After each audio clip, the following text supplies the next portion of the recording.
What is up, everybody? I'm NoLuxGiven here with your afternoon snap, and today we're going to be taking a look at a brand new deck that I put together, and I'm calling it Full Moon. And that's because, in part, we are using Moon Girl to its full potential, but also a full moon brings along with it some pretty big waves. So we're going to be using cards like She-Hulk and Death, grabbing additional copies of both of those with Moon Girl, then using Wave on turn 5 so that we can play a bunch of those cards to the board while my opponent is not able to do so. And to round out the deck, we do have to destroy some cards, so that's what we're going to be trying to do in the early game. And you'll also notice this deck is playing a ton of one-cost cards, including Squirrel Girl, which is a pretty silly inclusion to the deck, but basically Squirrel Girl plus Killmonger just exists to make Death cost 3 less. That's the whole point of it. If you can destroy a Squirrel Girl plus one other one-cost card, either on your opponent's side of the board or yours, then Death will be totally free when you wave it out in the late game. So that's kind of the full idea here behind Full Moon. And we're going to take a look at a few games now in this one. So if we play Moon Girl right now, we'll grab an additional copy of Death and Deathlock, and that's good enough for me. So I'm going to roll that Moon Girl out and go for it, but realize we can actually grab a little bit more value here. If we Moon Girl into Warrior Falls, we will kill our Killmonger, and that's great. We're just trying to kill as many cards as possible, so that way Death is super cheap, and then we will be able to play it for free on the final turn. So this is basically like a textbook game of how you'd like to set it up. Turn 4 Moon Girl, turn 5 Wave into She-Hulk, Death plus something else. It seems like a pretty good game to me. So that is what we are going to see happen in this one. And we will need to find a way to potentially kill one more card, I believe, because if we just wave right now, then our deaths are both going to cost 1 next turn. But that's still okay. We could still go Death, She-Hulk. That's still a pretty good turn. That's still 34 power on the final turn. But again, if we wave into Warrior Falls, then Warrior Falls will take out Wave as well. So that's actually just enough to be able to go Death, She-Hulk, and then probably like a Demon for the final turn. Demon, not the most exciting part of it, because that could have been any card, but of course the hood allowed us to destroy some cards earlier. So noticing how good that is, I'm going to go ahead and snap. And I do get a little bit nervous here because my opponent revealing Sarah could spell trouble, because they're going to be able to play 2 cards on the final turn now that those are discounted from 4 down to 3, but we're still going to be able to drop way more power than my opponent on this final turn. So I'm still feeling pretty decent about our chances to win this one. We get to play 15 power Death into the Monster Metropolis, 16 power with She-Hulk plus Demon, and then I'm going to drop Death into Warrior Falls. So kind of just spreading myself thin. My opponent can only play to 2 different locations here. Forge isn't going to be enough in the Metropolis, but Brood will be enough. 15 power in Warrior Falls, but we will also snag the win in Nowhere. So there you go. There is a textbook game. We're going to look at 3 more games, though, in this video, varying more just levels of funniness and silly things that I was able to do with this deck on my first day playing it, and maybe I'll play it some more. I think it is a fun one. It definitely has the opportunity to have really big power spikes, which is always a lot of fun. So we've got a lot of our great cards in the opener on this one. We've got Wave and we've got Death, so looking pretty good. We'll be able to blow up at least 1 squirrel, though we'll want to blow up a few more squirrels if we want to grab this Death on the final turn. And then we find Sinister London as our third location, which every deck can do some really powerful stuff in Sinister London, but that is going to be a ton of fun.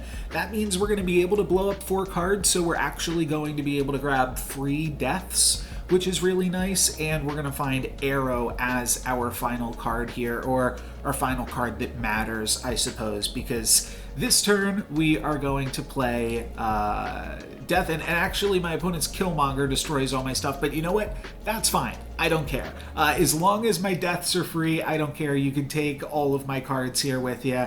Means that we have slightly worse Deathlocks, but like I said, I'll take it. So now we get to wave, and then our She-Hulk will be free, or I'm sorry, our She-Hulk will cost 2 next turn, because we'll have 2 energy left over. She-Hulk will cost 4, so 2 remaining.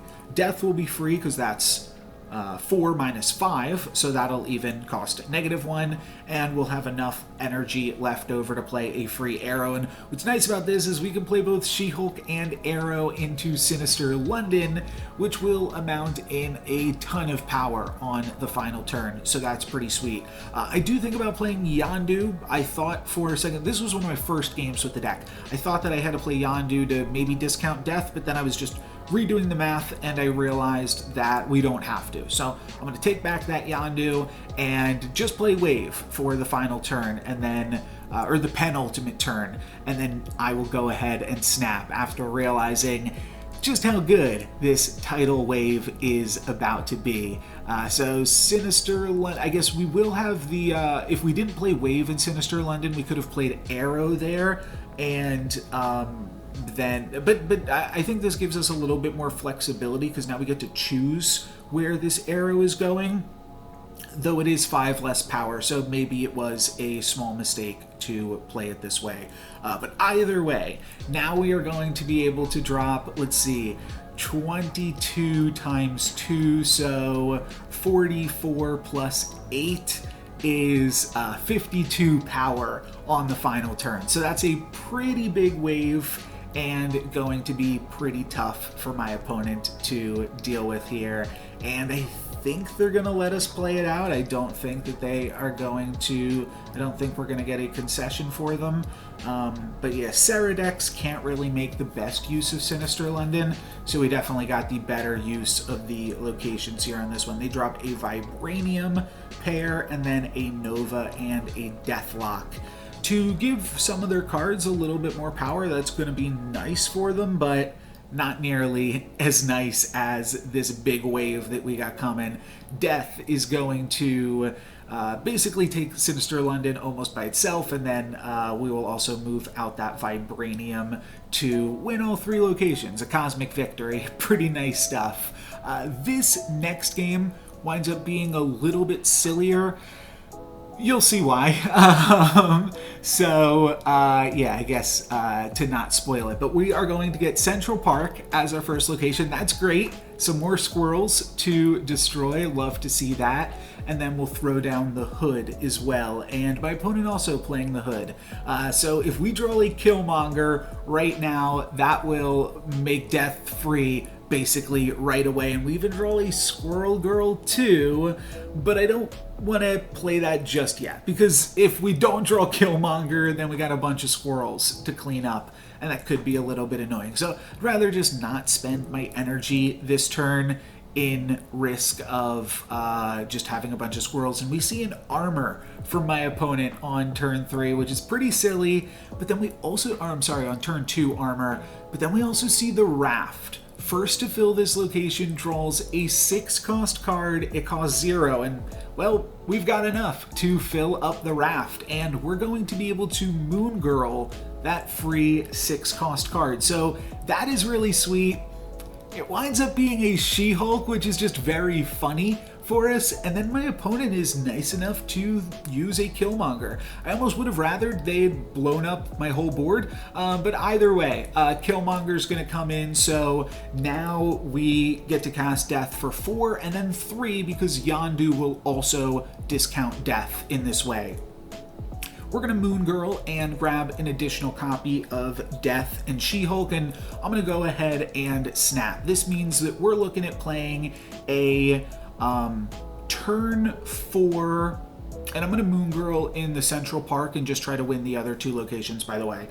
Turn 4, we're going to be able to play Killmonger and then like make some room for these other cards. And then turn 5, we could play Aero, or we could just go Death and She-Hulk and just play that, and that way we don't kill our demon, which is a 6-power demon and an 8-power Yondu. But I think we are going to have to play Killmonger since we're choosing to sacrifice Central Park.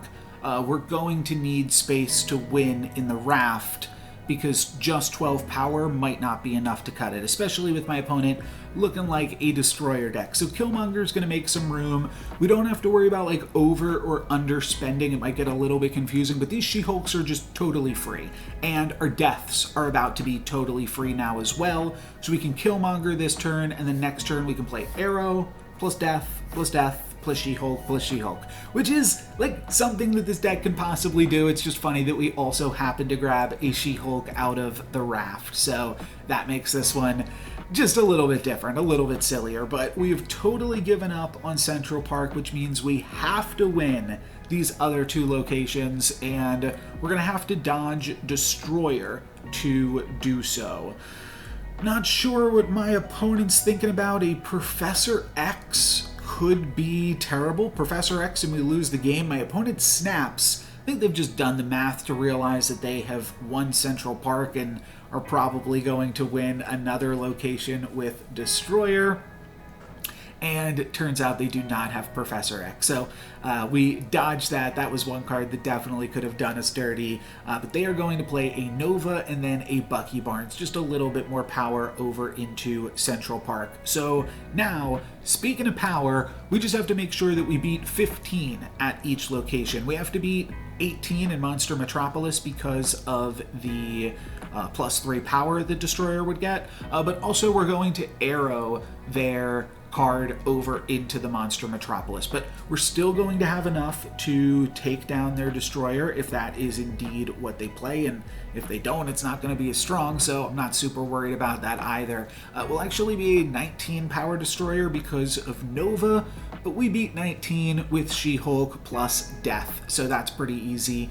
And yeah, there you go. There's a nice little win. She-Hulk, She-Hulk, Death, Death, plus Aero.